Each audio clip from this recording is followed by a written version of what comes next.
Hello. So I wanted everybody to get a little interactive to start with. We're in a dark room, but I want all of you guys to close your eyes. And now I want you to imagine the coldest day you've ever experienced. And we're all from Michigan here, or we all from very cold areas here. We know what that feels like. And now I want you to imagine the sprint from your house to your car. You're in a dead run because it's snowing and you're freezing. But as you're running, the car in front of you disappears. The house behind you, your neighbors' houses, everywhere you would normally go is gone. Your friends aren't there, and you don't have your cell phone. Now, what would you do? Now, open up your eyes. I don't want anybody falling asleep. But that raises the question, what would happen? Where would you go? What would you do? Because this is a reality for over 20,000 people in Detroit alone. It's 1 in 42 people on the streets in Detroit. And we have an actual counted 20,000. We have a more estimated of 36 to 40. And the reason it's so drastically different between the estimated and the actual is because we also have 64,000 abandoned buildings. And I'm not just talking about somebody's house. I can be talking a skyscraper could be one of those 64,000 abandoned buildings, or an entire parking structure. And when you have a situation like that, where literally every person on the street could have their own building, you get situations like this. I want you to look at the picture and look at the house behind Michelle. Michelle was the first person to ever receive a coat. And she was telling us she was not homeless. And the reason she said that was because she lives in the house behind her. And the worst part of this is that she pays rent to live in the house behind her. This is common. I love Detroit, but this can happen. You get a city so large and with so many abandoned houses that the city is strapped to try to board them up, take care, or demolish all of them and cannot. And so what you get is, Detroit hustles. You get people taking advantage of it and charging Michelle to live in a house that has no running water, no heat, no windows, no doors, nothing. And she spends every disability check she gets a month on that living arrangement. Because she isn't homeless, she lives somewhere. I had no idea about any of this when I started this project. I was a CCS student, College for Creative Studies in Detroit, designing fast, pretty, shiny things. That's what I was being trained to do, was to design really nice insides of dishwashers and cars and really fun, shiny things that are meant to become obsolete within a certain amount of time. So when a humanitarian group came in and said design to fill a need, we were all kind of thrown. And when it came to going out into the sea, I'm like, oh, well, most of my needs are being met. I have ramen, I have a roof over my head, I don't have money, but hey, most of my needs are being met. So I thought, naively enough, I'd go out into the city that I had been around my whole life, but never really been a part of. So very naively, I went to one of the roughest areas in Detroit. It's called NSO. It's a warming center where all you can keep are the things that fit on your lap. All of your other belongings are thrown out. And most of the people that end up there, this isn't a shelter. These are people that get dropped off after being in prison, possibly for 10 years or a night. If they have nowhere else to go, they go to NSO. It's known as hell on the streets. I didn't know that when I first went there. It was the first shelter I could find. And I walked in with an idea of what I was going to do with my little tiny syllabus and digital cameras and everything, really excited to start doing research. And after I went through 2 metal detectors and got a pat down to get in, to sit in this room with a television, a guy with his arm in a splint as big as a linebacker puts me in front of 30 people sitting in chairs. He's like, all right, he clicks off the TV and he says, good luck, you're gonna need it. And I'm standing there with everything guarded in front of me because now all you can hear is swearing. Because all of these people get to sit in a chair, only this chair, for 8 hours before getting rotated out again back into the cold. And they get to watch TV for those 8 hours. And I was interrupting that.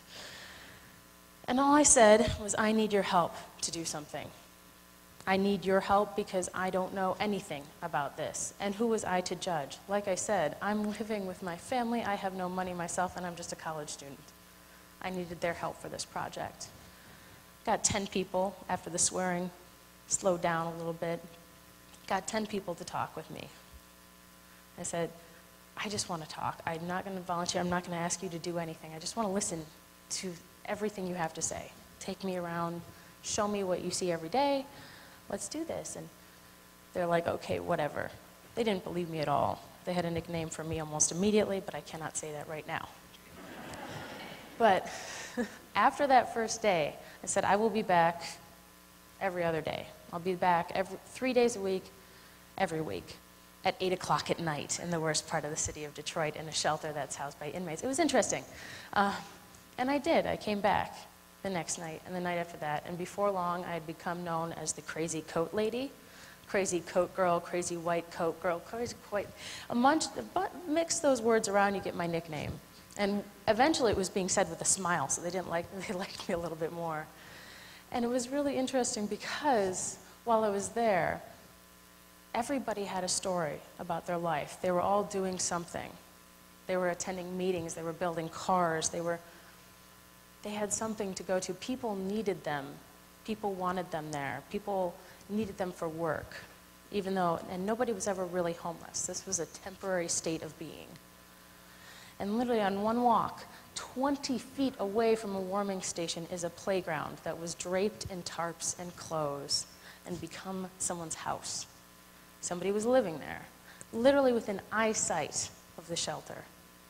And my biggest question from that moment on was, why would you do that? Because 1 week later, after finding that place, it was burned to the ground and torn up, literally the entire play structure on its end, over a turf war. And I'm going, why would you risk your life just to sleep in a play structure instead of going 20 feet away where somebody is offering you something for free? They're offering you shelter for free, and why are you not taking it? Why are you even in Michigan? Why aren't you in California or Miami? Why don't you go there? And that was my biggest question. Nobody really had an answer, but after a while you hear the stories of how much they felt like they were needed somewhere else. You realize that I'm not ever going to design for a real tangible need. That comes second, but the one I'm designing for is an emotional one. I'm designing for pride. I'm designing for independence. Every single person, think about it, even you, everybody is driven by the fact that they want to take care of themselves. Because can you imagine your life where you had to ask anybody, ask everybody for a place to sit, what you can eat, where you can even sleep? For every move that you want to make, you have to get approval, and it has to be okayed and designated. You are relying on the whims of others for everything. And that had become most of these people's lives. So I realized that shelter really wasn't meant just for, shelter from the elements itself. It was about, okay, I'm tired of having to do that. I want to be able to take care of myself, and that was their answer, and that was Michelle's answer, and that was a lot of people's answers because they want to take care of themselves any way that they could. That was interesting for a product designer that was used to designing shoes. It was quite the departure. And at the end of the semester, after all of this happened and I was still the crazy coat lady, end of semester happens. I do a presentation, I get a grade, and I keep on going back. Because what am I really supposed to do? Am I going to go back there and say, peace out, thank you for getting me a good grade on my final? And everything was like, okay, I'm not going to do that, I can't. And at that point, people had become so attached, that group of 10 turned into the group of 40 that were calling me when they were in the hospital giving birth to their twins, were calling me when they finally got a new apartment. And I realized I had gotten so evolved. What was I supposed to do? Was I supposed to just leave? But I had the biggest problem in my head was like, if I could make this a reality, is that even possible? Because I'm a design student. Nobody wants anything that I have to become reality. I just come up with pretty shiny ideas. Nobody wants it to be a reality.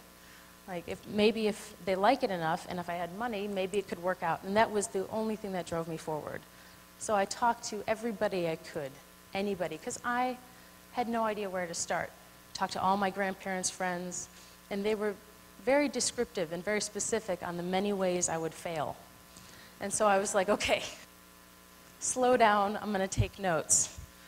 And those notes became my to-do list, basically. Over and over again, there would be a list of 20 things. My first business plan was one of them. 17 pictures, probably 3 sentences, and a tiny spreadsheet in the back was my business plan, saying I needed $1,600 to run for a year, with employees and machines and everything included. And this is the same business plan I presented to Carhartt when I finally got to meet them. And it was pretty interesting when the CEO of Carhartt is flipping through this and he kind of starts smiling. He's like, well, what really do you need?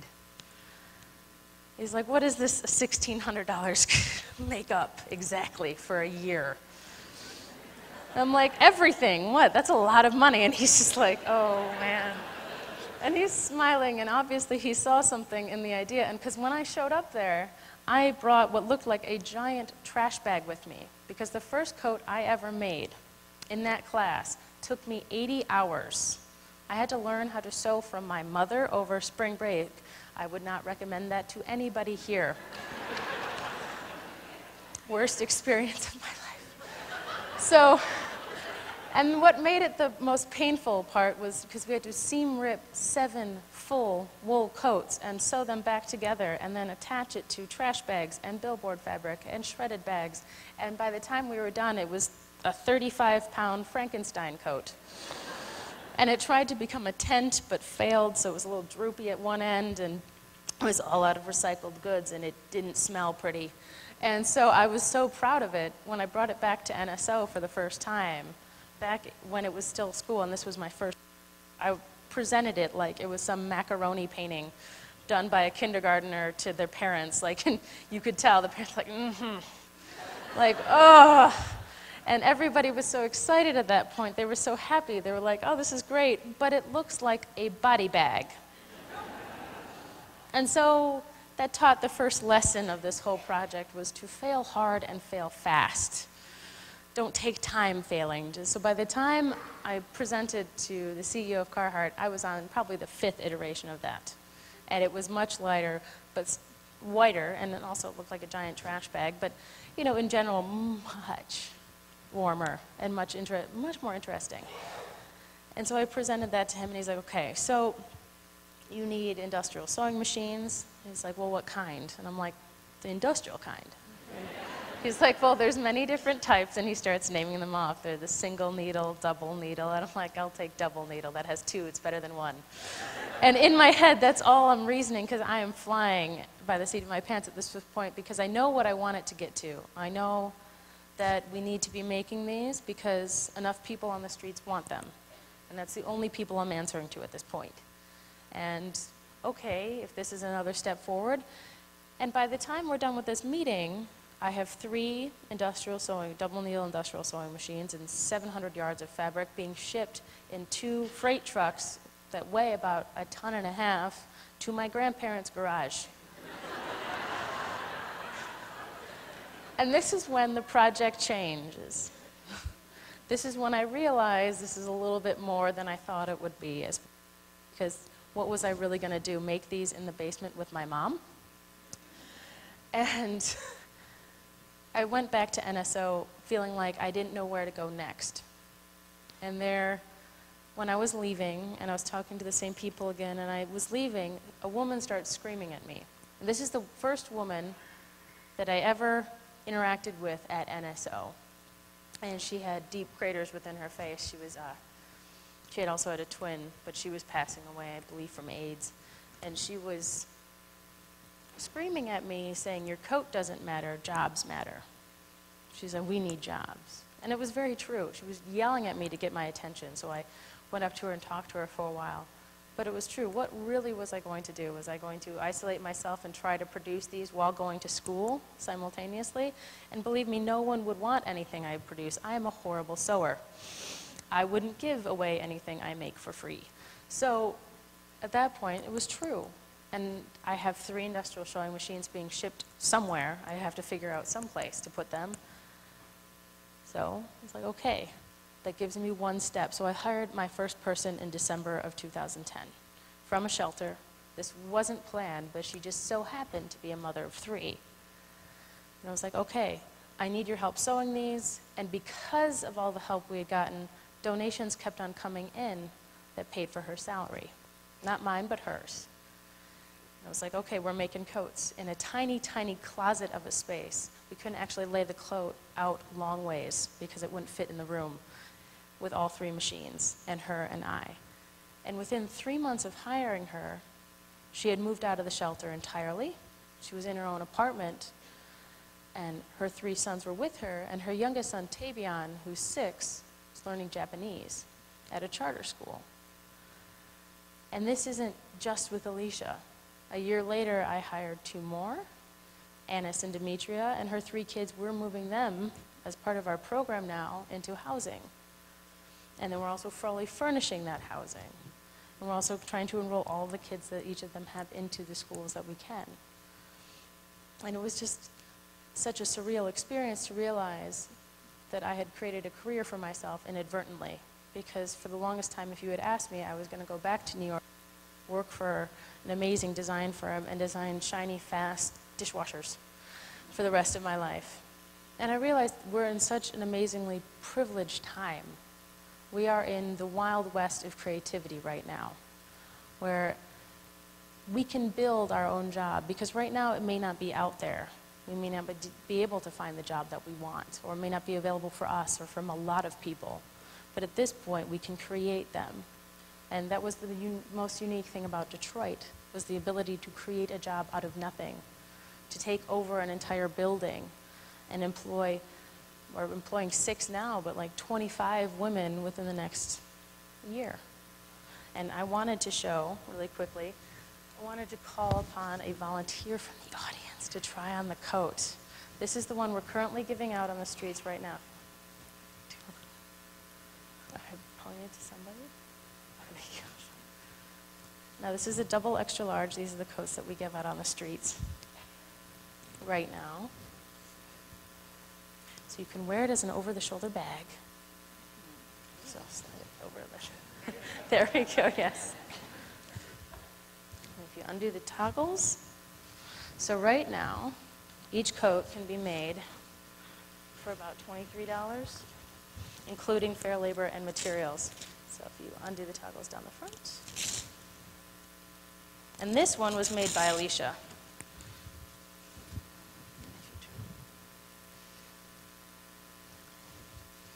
It's made, this is also a double extra large. This is not your size, but close enough. So, yes, it's a little baggy on you.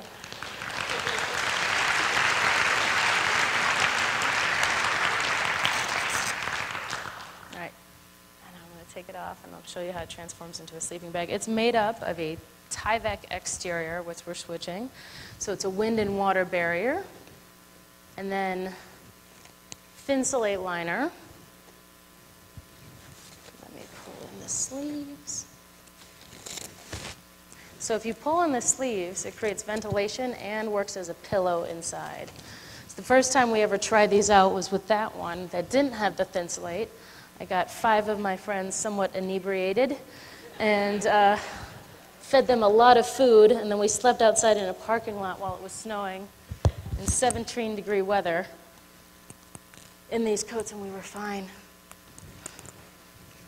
And then this one is proven to be 3 times warmer than the one we used. So this is what it's like.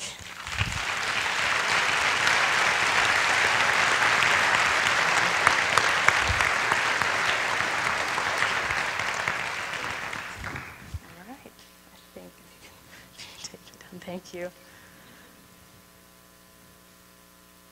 And what we're going to do, we're actually really soon launching the one-to-one business model. So soon you're going to be able to, because when recently I went to Aspen Fashion Week, and the person with a $6 million home came up to me and said if she could buy that. This big, that tall. I'm like, it's not exactly your size, and it's not really meant for you. But right now, I'm like, but it was an interesting thing to realize that the person with the $6 million home could possibly have the same exact coat as the person with no home. So what our new goal became was kind of blurring that status divide. Was what if we can get the same garments, the same ways that we judge people immediately upon looking at them, saying, you're wearing that outfit, I can tell you make this much money. If we can do that for the same way with this, and instead have people a little bit confused on the streets, because they're seeing somebody in New York wearing the same coat as they could have sworn they saw somebody sleep on the streets in Detroit.